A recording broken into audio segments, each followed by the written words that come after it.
They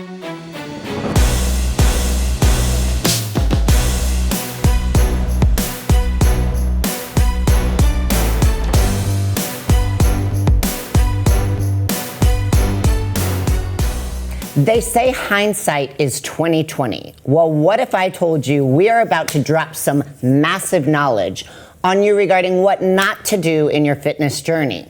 Now, we make a lifetime of mistakes. We've done it. We all have some crazy stories, and I'm about to embarrass these three. I'll embarrass myself too, because I'm going to show you a ton of pictures from each of our journeys and help you not make the same mistakes that we have. So this is going to be a little bit of fun, a little bit of embarrassment. We're like, yes. So obviously there's some basic tips that we want to make sure you guys know to avoid you from these pitfalls, and kind of just look at your own lessons in life that maybe you've had. So make sure if you've had some moments on this stage that you'd rather forget, or even some things you learned in your journey, share it in the comments below. Like, subscribe, of course, because we're hilarious and fun.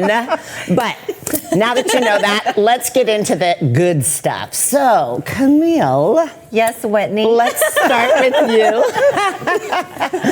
Obviously, one of the things we always say to athletes is make sure that you don't steer too far from your normal look. You know, on stage, your look, makeup, tan, everything is amplified to a next level. Yeah. Right. But you've had some experiences in maybe kind of doing some stuff to your face, trying to have that anti-aging look, but what's some of your experience? And while you talk about it, maybe Nico, you can share one of the photos of Camille on stage. Now, let me preface this. This is hard to look at sometimes for me, so I'm like fully putting myself out there. But no, I think everyone was going to appreciate that. You know, I think I could speak for a lot of women that, you know, I am 43. This picture was taken early on in my professional career. I was 33 here. And I wanted to look more youthful on stage. So I started to, you know, maybe do more, I was doing more filler than I probably should have been doing. And you don't realize how sometimes this can actually change the way you look. Like when we look at ourselves in the mirror and we're like, you know, I can do this, I can do that. And, but you don't realize how the effects when you're smiling big and you're under these great big bright lights. So yes, in this picture here, when I got my stage shots, I could barely look at them, and I was embarrassed by them because I was just like, that's not how I look, you know, but it changes the way you smile.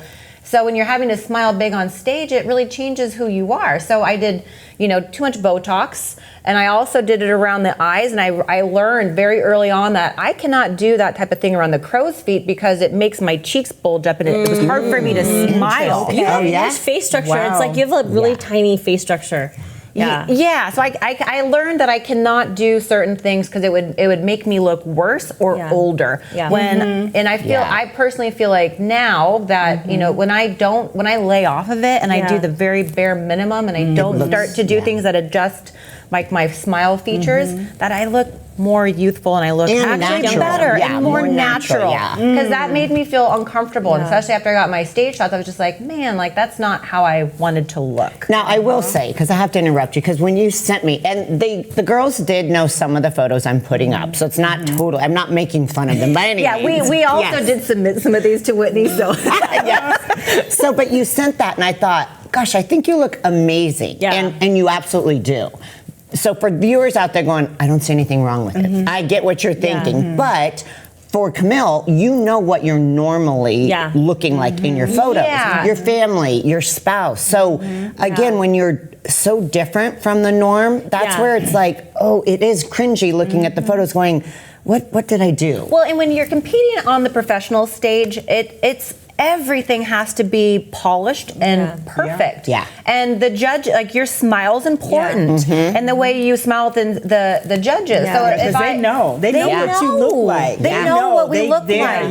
And they might, you know, and especially for a woman who is in the Masters, who's competing in the Open, they want to see a vibrant, youthful competitor to be competitive in that class, because that is the class that you're getting judged upon. So in this regard, it makes, I was self-conscious just by the cheeks and the smile, and it was hard for me to smile because I was like, like that. Yeah, you're like, I think too, like it's a really important, everybody has like a look that they feel comfortable in. And I can't stress that enough, because I think that, you know, as a makeup artist, like I am always like really careful to make sure that I might want to do something with someone's makeup, you know, because it's something that I like, but I always want people to feel comfortable. I like make sure you look at it, make sure you love it, like fall in love with it, feel confident. Because if you're not feeling like you look like yourself, that will exude in the way that you present your energy. You know, somebody who, when you walk on stage feeling confident, you have a completely different energy about you. The way you know, if you're going into it self-conscious because you're like, oh shoot, I like kind of overdid the fillers or whatever,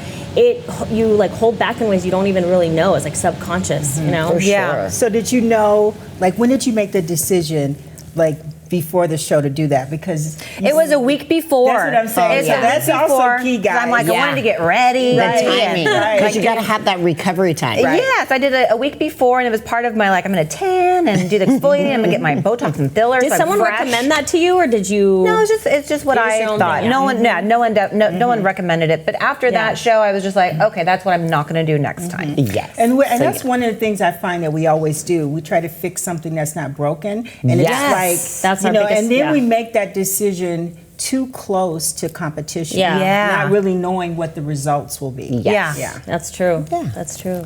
All right, so now on to some of the next tips we have. Now, this one is a very general. You would almost think this would be common sense.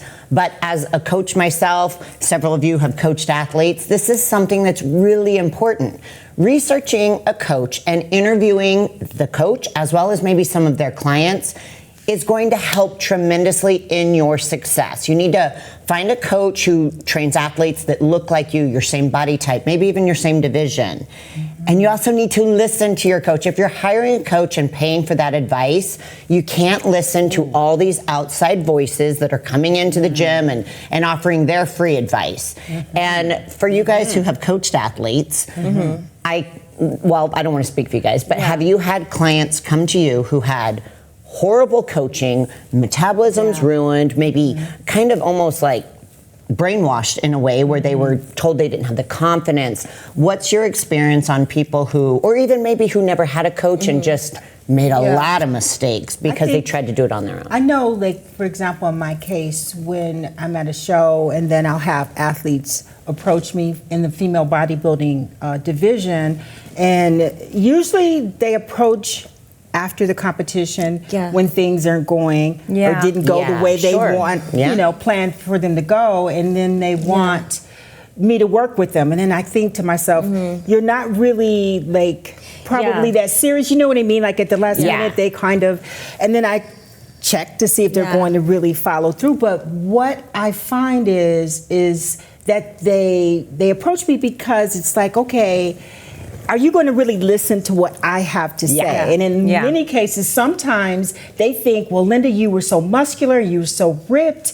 I want that. And I'm like, listen, it's like we're too, you know, and a lot of times for me, it's like something simple like you need to lay off of the supplements. Sure, I've been there and they don't listen. They will not listen. Right. You know, so. I'm gonna actually push back on this one a little bit, because I think that like the vetting process, it goes both ways. And as somebody who has coached for a really long time, when I have somebody come to me and maybe they weren't happy with their placings or whatever, and they give me like, you know, laundry list, they tell me who their coach was and they complain, I have to say that I usually side with the coach first, usually. That's like my initial response isn't actually to side with the person who's emailing me, because you have to realize, as somebody who's done this for a long time, people are like zebras. They don't change their stripes. Yeah, no, you're so right. People will hop around because they're trying to get the placing they want. And so I'm very, I feel like social intelligence is probably my jam. Yeah. I pick up on very specific cues, the way that people write their email, the way that people are complaining about their experience, the way that they present their case to me. I can usually tell if this person is somebody who genuinely, because there are people who genuinely are coming from bad coaches. Totally, you know? yes. And I pick up on those things, but I could usually tell if somebody is a red flag. Like there are some, you know, I don't want to take on, that kind of situation. Yeah. But I always want to help somebody. If I feel like I can help somebody get to the next level and they are, receptive to really good coaching, I usually try to do like the vetting process that goes both ways. I was about to say, agree it with does. you. We're at the ability to, thankfully, where it goes both ways. We can interview the client too and go, this is not going to be a good fit. I think an experienced coach will start to take on, rather than just taking on anyone they can. Oh, for sure. They will start to interview to see if it's compatible. Because one thing I would tell athletes and that were either wanting to come in or leaving, and it was all about communication. Yes. If you can communicate with your coach and you can communicate your, if you have that open line, it's a good. It's usually a very good relationship. Right. If that coach is willing to work with you and listen and try different things. But the ones that are just either completely shut off, or maybe athletes that are trying to find like a coach that somebody that they look up to that plays better. They think that they just go to that coach, they'll get the same results. But to be honest, there's not a whole lot of variation in coaching. There's different approaches, but it's pretty for much sure. And to be honest, it's like if you're trying to do it on your own, that's where it's tough. Having a coach who has experience in the industry is going to save you a lot of mistakes. And just having someone to ask questions to. As a newbie, there's so many silly questions that you feel uncomfortable asking. But if you're hiring a coach and you're paying for coaching, they need to answer all those questions. Can I make a recommendation if we're talking about things that you should know? I think that it's important to find the right coach. But if you're coming out of a bad situation, I would actually recommend not to tell that to your next coach. Hold it to yourself.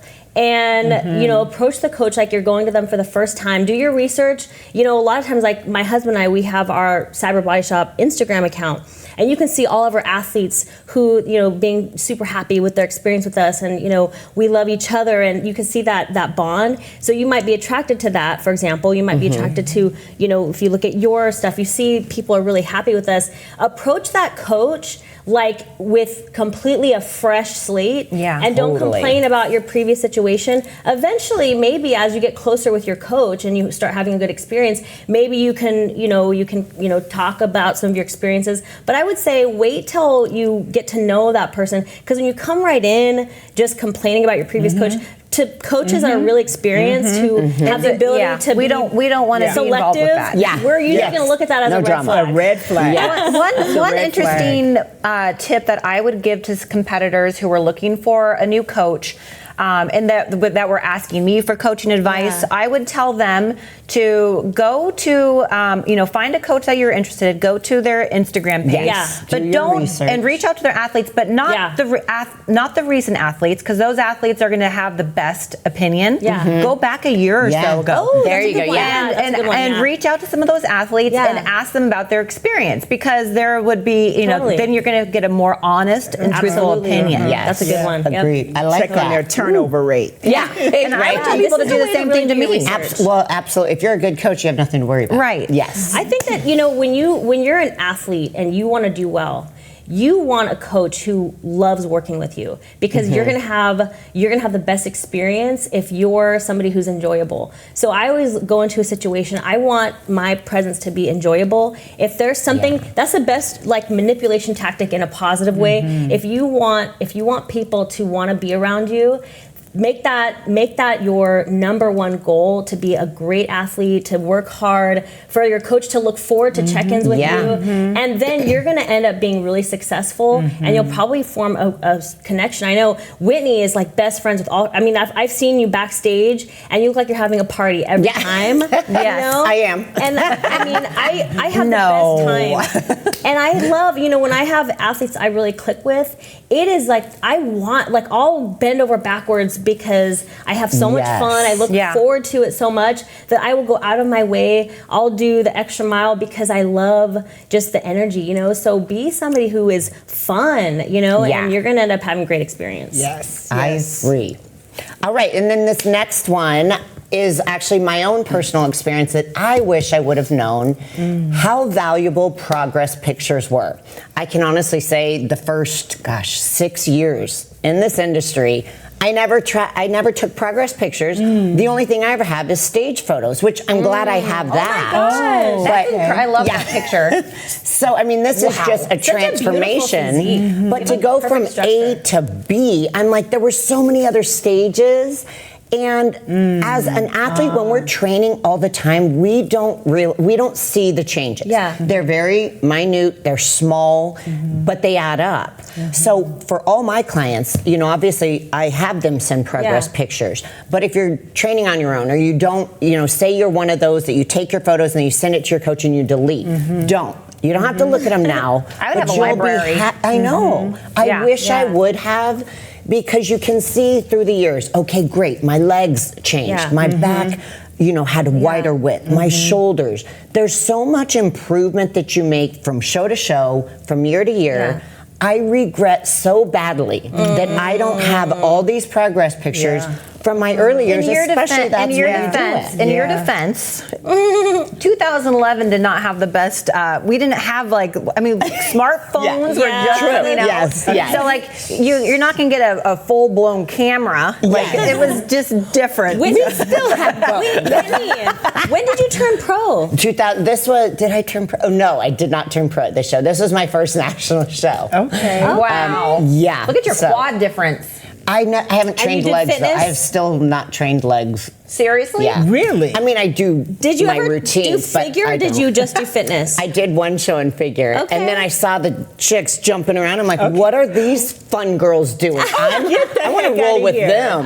You just jumped from figure and then said, okay, fitness. Okay, I'm going to I learn wanna how to jump do around the back stage. handspring and I had known those things. I'm not a gymnast. I have zero Okay. gymnastics experience, What? but I was a cheerleader, and then I learned to do silly tricks in my front yard from my Oh my two older gosh. brothers' dares. Okay. So She's not human. It's official. No, she's an not. alien from another She's planet. not. But this was fitness. So this was the two-piece round in fitness, but I had no clue what I was doing. man. And I need to release my first fitness routine because you'll probably see later I have another Ooh, do you funny, have that for us? embarrassing, not a routine, but I have an embarrassing photo from my first routine. But anyways, so we've got plenty more tips. Plenty more embarrassing photos on this side of the couch that's coming because we already did ours. So stay tuned. We're going to take a quick commercial break and we'll be right back. You diet down, train hard, and supplement smart for months. When the time comes to step on stage, don't leave your tan to chance. Go with the pros. Pro Tan. #1 worldwide since 1987 and the official sponsor of the Olympia for the last 15 years. Don't step on stage without it. Pro Tan.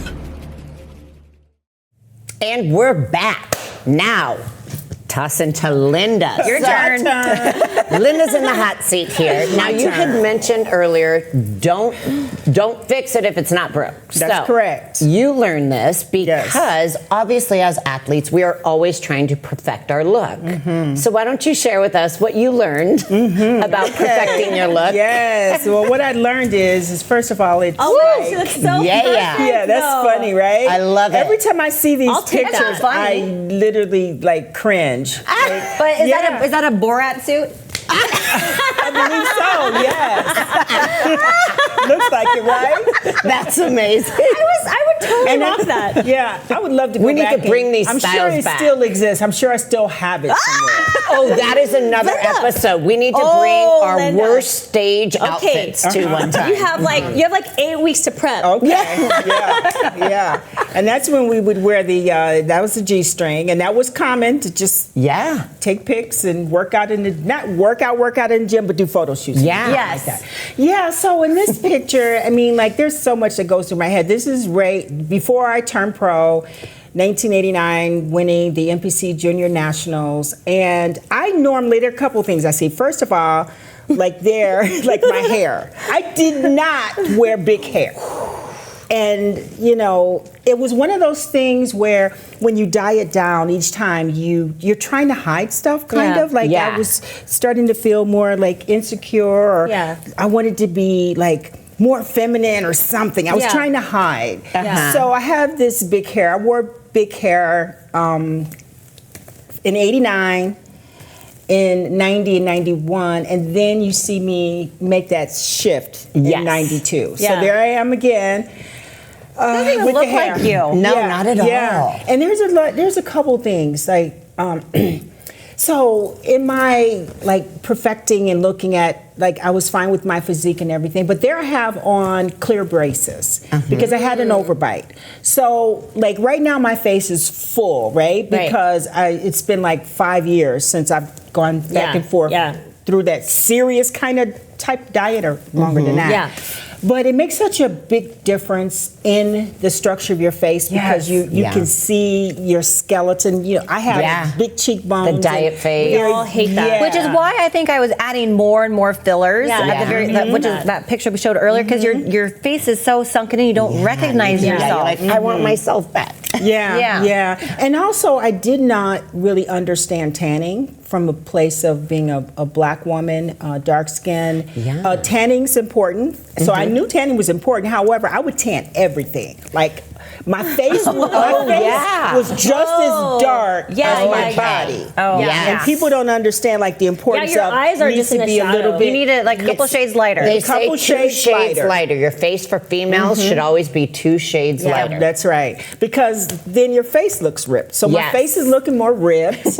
You know, Yep. I've got the clear braces on, Yeah. and I kind of wish that I'd gotten the regular braces because then you know I have braces on. Right. Yeah, we're there. Just you There, can't you even don't know. tell, So people yeah. see that, and so they think there was such I a see what you major mean. Yeah. transformation, and yeah. And you also mentioned your hair because you said you wouldn't normally wear No, hair like this. I so didn't. on stage, you tried to do something extra. Yes. And you didn't love it. Yeah, I didn't love it, and it was a distraction. And I would allow sometimes the makeup artists.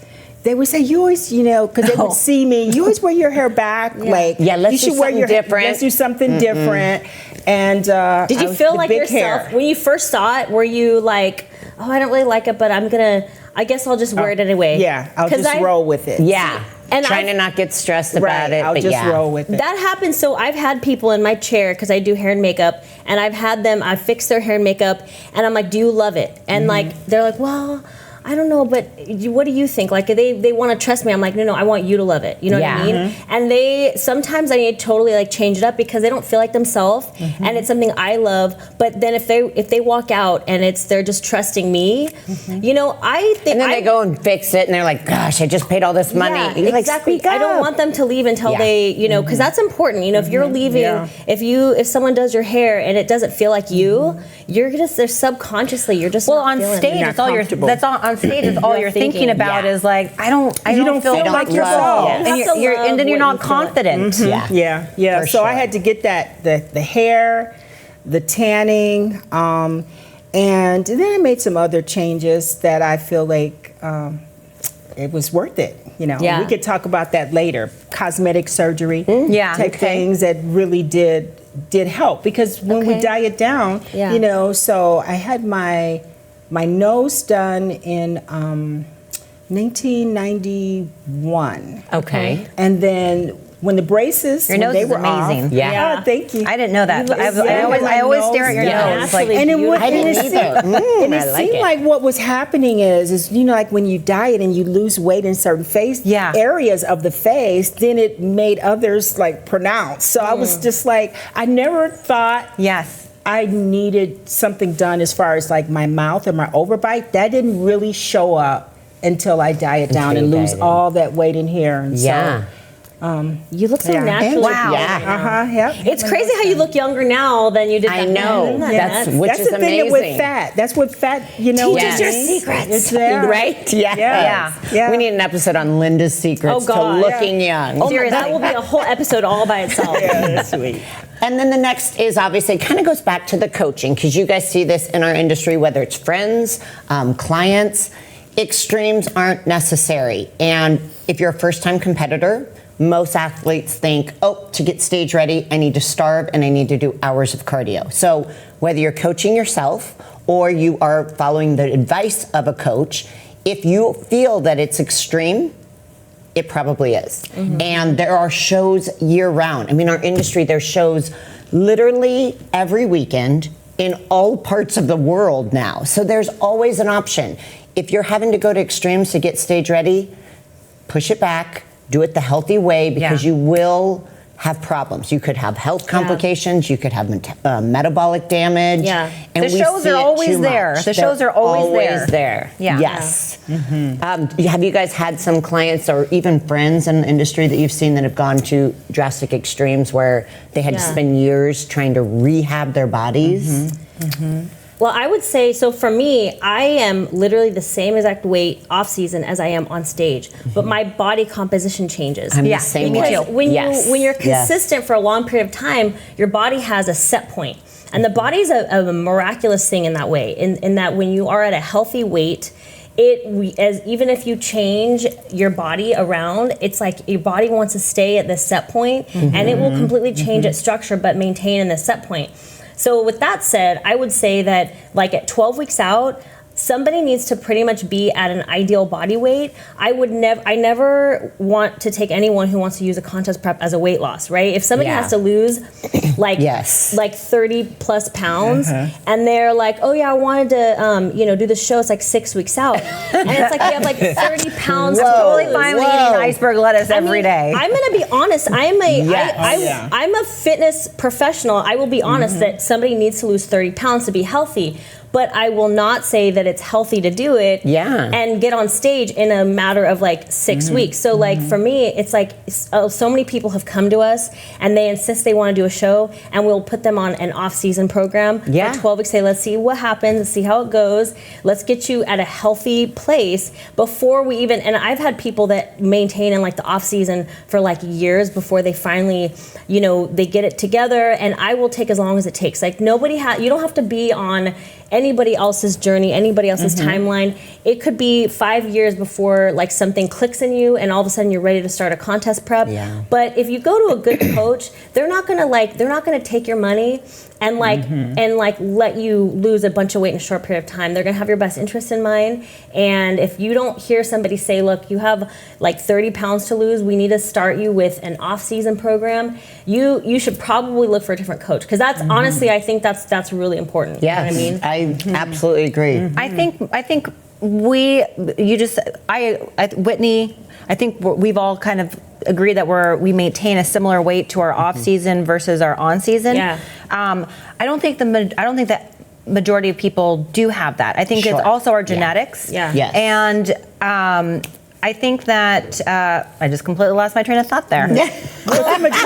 From a judge's point of view, when you see an athlete on stage and you can see something like, sometimes I'll see like anorexia or something. And normally the athletes come up to you to get feedback. And from a judge's standpoint, we will actually award more to the fuller side. Yeah. If there is an athlete that's like one that's like for example a master's bikini, we see it all the time. Or anybody, I'm just using this as an example. One that's like ultra conditioned, like past the point of being too lean, versus a girl that's a little soft, maybe needs a little bit better conditioning, but you can see the muscle development there. The fuller one's going to be awarded. So you can overdo it. It's not a contest to see who can get the skinny. I want to be a little bit harsh here. I agree with you that not everybody has a set point that genetically caters to bodybuilding, but at the same time, I'm never going to be a professional basketball player. Yeah. Right. Right. So, totally. You know what I'm saying? Yes. Like, I get that, and that, to be perfectly frank, bodybuilding is an extreme sport and it's not for everybody. And I know that it allows for a lot more people. We have a lot of divisions, and I think that's a beautiful thing. And especially at the local level, people can take on more of like a transformation and still get on stage. But to be honest, getting your body to that extreme level isn't healthy for everybody. No. I'm a genetically a lean person, and so are all of you. Yeah. And that's why I think one of the reasons why we have succeeded in the sport. Absolutely. Because this was not my first, I didn't know anything about bodybuilding. Yeah. And my first love, I always tell people, cheerleading. And I did that in high school. I did 4 years in college. I was a professional cheerleader for 2 years. Yeah. And so I brought all of that experience as far as being on the stage and a woman and hair and makeup and performance They had it all. Yes. I brought that. Yeah. But it was an adjustment because at first, like, I was kind of bummed out that I had these, like, powerful quads and hamstrings. Yeah. And I wanted smaller thighs to be a better, like. Well, that was also when, like, the waif look was in, too. Oh, Like, yes. Thank God that's done. Yeah. You're like battling And back. I couldn't, you know, so I had to Heroin let it glam go. or whatever it was called, like heroin glam, I think Yes. it's called. Like the Kate Moss look. Yes. And, Yes. yeah. Right, yeah. So, you Glad know. we're over that. Yes. You're Oh, like, I am don't too. look- Yeah. You're like, I don't look like Kate Moss. What can I do with Right, this? what can I do with this? Sure. And then I fell into, you know, bodybuilding. I'm like, okay, you know. So it was a little challenging when we were talking about as far as making that transition, you know, watching my body change and then seeing my face change. Yeah. And like some of the things that were so weird, like I have to tan. Are you kidding me? I'm a black woman. Like I have to tan. Tanning. Yeah. Yes, The all the diet, little dieting in a way scientifically to maintain muscle. Yes. Just Yes. lose body fat. A Way smart different. diet, not just a diet of Yeah. eating Healthier. Yes. For weight loss. Yeah. Right. Because It you don't want to took a really while. necessarily lose. It's body recomposition. Yeah. So it's a lot to what we do. Absolutely.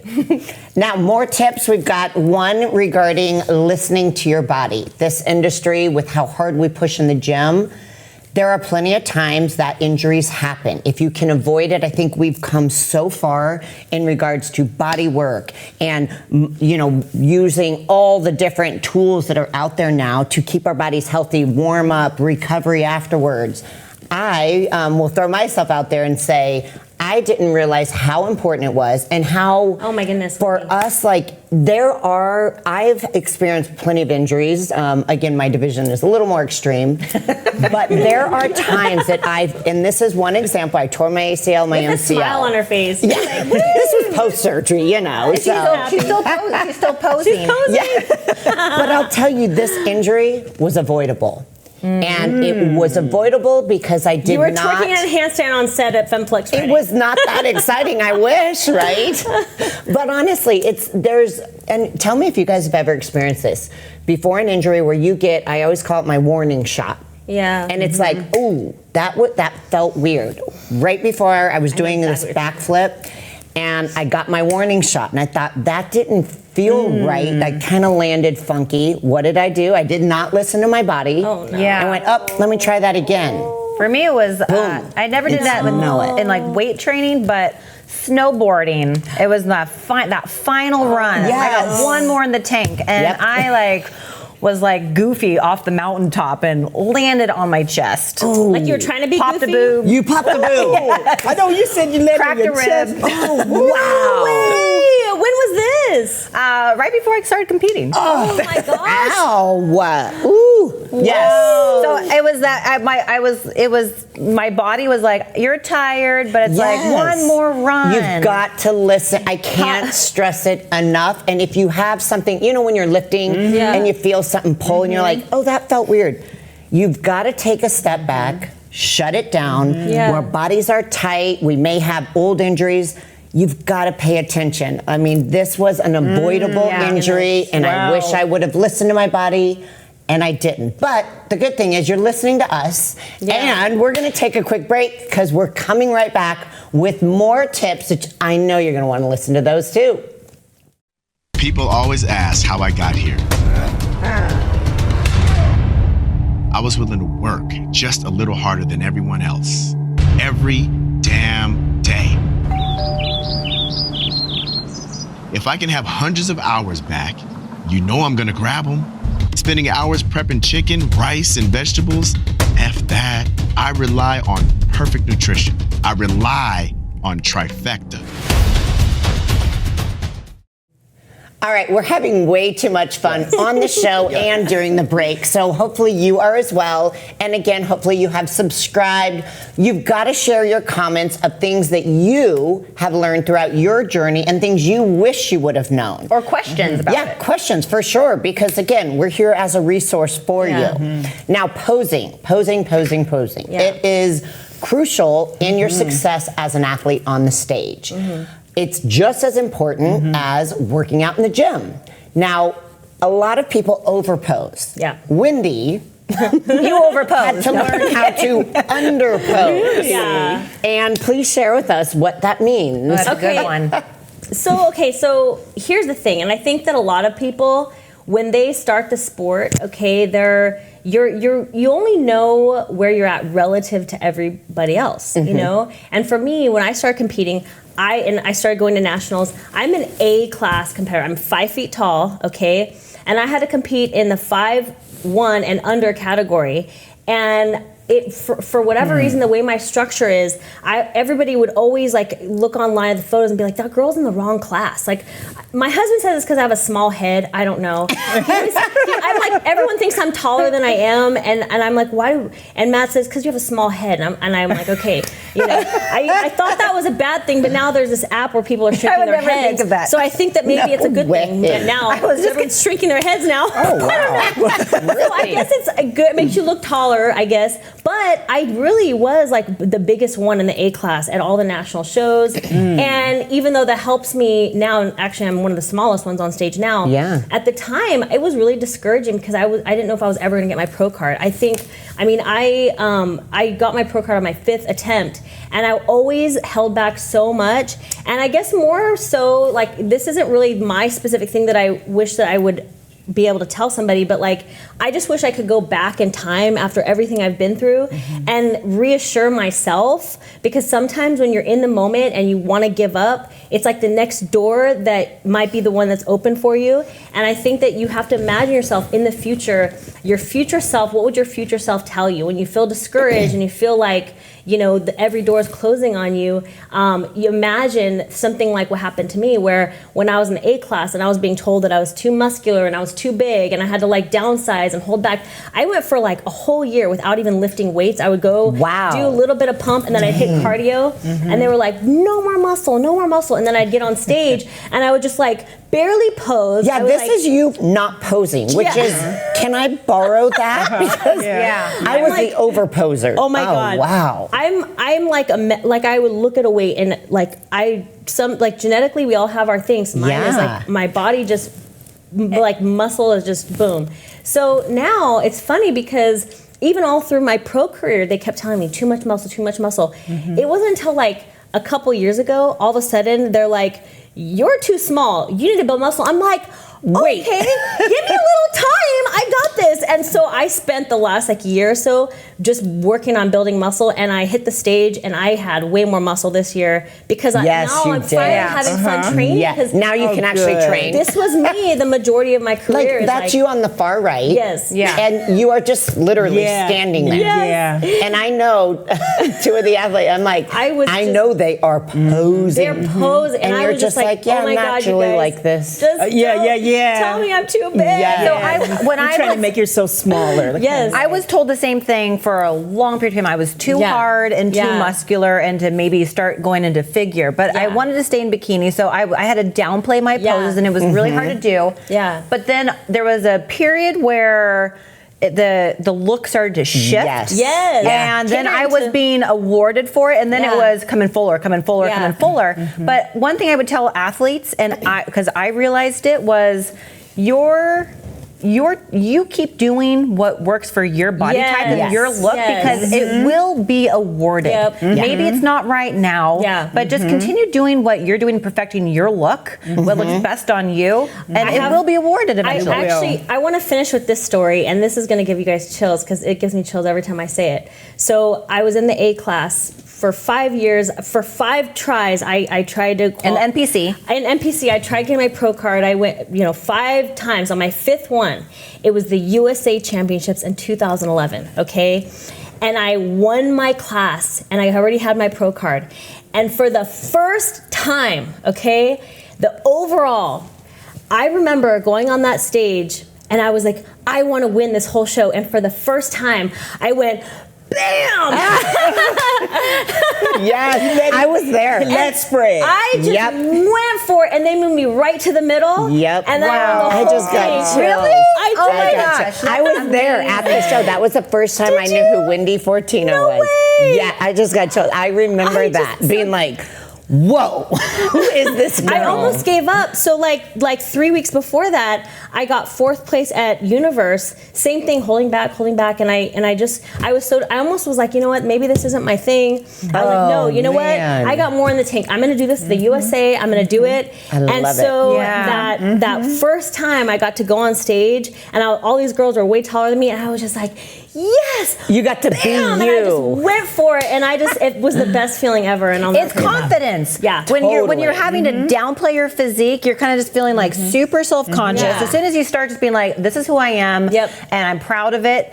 Yep. I So how do you agree. feel I like love it. with like when they do go, the competitor goes for feedback from the judge, and then I would say, guys, be prepared for what the Yeah. judge is Oh, going yeah. to tell you. Oh, Like, yeah. if they say to you, don't, hold back on the muscle, you have too much muscle, or if they tell you, get smaller, like, what's your suggestion to the athlete? Well, I try to, I feel like I have a little bit of, not an advantage when it comes to relaying feedback for athletes, Yeah. but because Yeah, I've you competed do. for so long, I've coached, I can see certain things. And I think a lot of athletes get confused when a judge says, you're too hard, or that they say you're coming Very fuller. confused. For a long time, I didn't know what they meant when they said Sure, come in yes. fuller. I thought it meant soften up. What Yeah. they're really saying is they want your muscle bellies to Yeah. be fuller. Yes. You need more development.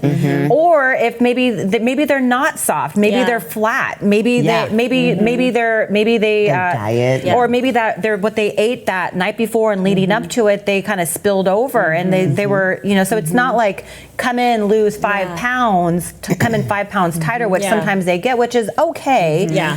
But like if they need to go that direction, but sometimes it's such minute things. So I Yeah. feel like I have an eye that can maybe help give them actual tips Yeah. on like Yeah. what they need to do for development. I will talk to the bikini girls especially because that's my jam. Yeah. Like you need to tighten up your your tie-ins and you need to do these exercises, get that a little bit more chiseled, things like that. But it sometimes giving feedback is tricky, and sometimes the feedback has to be in person, not via email or text. because it can be received totally different. Yeah, or shared. Yeah. Yes. I think that the way that you're able to handle everything in the sport, including feedback, really will dictate how long you last in the industry. Yes. Oh, yeah. I mean, Yeah. you don't last for 14 years without being able to have hard, thick skin. For me, it's like, I think, I've always been really confident in myself, and that's where my foundation is. I'm confident in myself, and I look at people who are at the top, and I believe in myself, But there's difference between believing in yourself and then believing in yourself and taking action on it, right? So you, everyone should believe in themselves, right? But you have to be able to have the discernment to collect the information and process it in a way that you gravitate to the right thing. Because I've seen people, they're on the right track, and then all of a sudden they take a left turn, and then they start going the wrong direction because they interpreted information Something, wrong. yeah. Or trying to look like somebody else. Right. Yes. Trying to look Right. like- yeah. Right. That's why you have to know self. You have Yes. to know. Right. You really do. You can't just go and hire a coach or a trainer or go up to a judge, and if they say this or Yeah. that, that Or- all of a sudden you're going to take a left Your whole turn. projection This changes. is this is something that I notice a lot. Okay, especially at the regional level. The judges can only judge based off of what they have in front of them. Yeah, right? that's right. So your placing is relative to who shows up. So I've had people they obsess over the person who maybe won the overall that day. Yeah. And that person may not be even close to what the judge's ideal is, but on that day that person was the best one amongst At the the people. show. And I'm going to say, for athletes, they, of course, it's natural for us to fixate on who won. Okay, that's the model of what we need to look like. But the athletes also don't realize that there's, multiple judges on that table, and there might be some discussions because maybe Yes. one judge is I like this person, the other judge is I like this person, but the highest and lowest scores are dropped. Right. Yep. So just because that That's person right. might be saying I didn't win, they Yeah. didn't like me. Yeah. Well, actually, maybe some of the judges at Yeah. the table really did They like did. you, did You prefer just- you. The way you just said that you hit the nail on the head on that too, because it's people take it personal. Yes. Like the judge doesn't like me. Think about how personal that is. I mean, imagine I used to do that when I used to do that. You feel like this personal attack, but it's like I always imagine myself at the judge's table, and you want to be as objective as possible, and then people get their feelings involved, and me personally, I'm a people pleaser, and it would be so difficult for me because people think that you have something against them, and it's hard. I try to imagine like what would it be from the judge's perspective. That's probably the hardest thing for people to do. Yeah. Well, Now another tip. We're closing out, but we've got some valuable stuff coming from one of the most decorated athletes in the sport. And I want you to share your story, but what people don't realize, the sport's not easy. If it was, everyone would do it. So it takes a special athlete to jump in and to succeed at this sport. It will test you physically, but also mentally. But it is so rewarding, and you've experienced that. Share with us that power within. Yeah, like when I look at this particular picture of me, I love it. This is when, I figured out the hair, I had my nose done, I figured out the tan and the right outfit and posing and all of that. But there I look so powerful and so strong. Yes. And I was. Confident. And confident. And confident, but the person that I am there is very different from, like, I was still a little bit not comfortable in my own skin. Really? Even there? Yeah. So you were still on your journey to Even there, discovery. I was still on my journey. Still on my journey. So I think, that's the thing out there that guys, they have to know is just consistency is very important. Yeah. And really, at the end of the day, like once we reach this level and you look perfect on stage, you've got the posing, the presentation down, there's still a lot that goes on like inside of us. And so I feel like now I'm super confident. You saw that outfit? I know who I am. Yeah, you have this I outfit? still have that outfit. Oh, we need to go I think to she's Linda's wearing that for closet. next week's episode, actually. Yeah, I think we got to bring this stuff out. I have it framed. It's framed, guys, so I cannot dang put it on. Dang it. All right. This on a lot of people's walls, like they're personal Screensaver. jazz gym. The calendar. That might be is- on my jazz gym. I don't Yeah. know. Oh, yeah. Well, and this actually goes to show, this is my last bit of advice, is that pictures last forever in this industry. Yes. You have to be able to laugh at yourself. I told you about my first routine. I decided it would be a great idea to have blinged out freak on my booty. That's as before part Fearless. Of my routine. Yeah, before Fearless. Before I was just a freak. You got to be able to laugh at yourself, though. You're going to make mistakes, but hopefully we have saved you guys from making some of the mistakes we've made. Do not write freak on your booty. Freak on the booty. Hopefully you have learned a few lessons here, and if you haven't and you need more advice, ask the questions, share the stories in the comments below. But thank you for joining us on another episode of FemFlex Friday. Go out there and be a freak if you want. Yeah.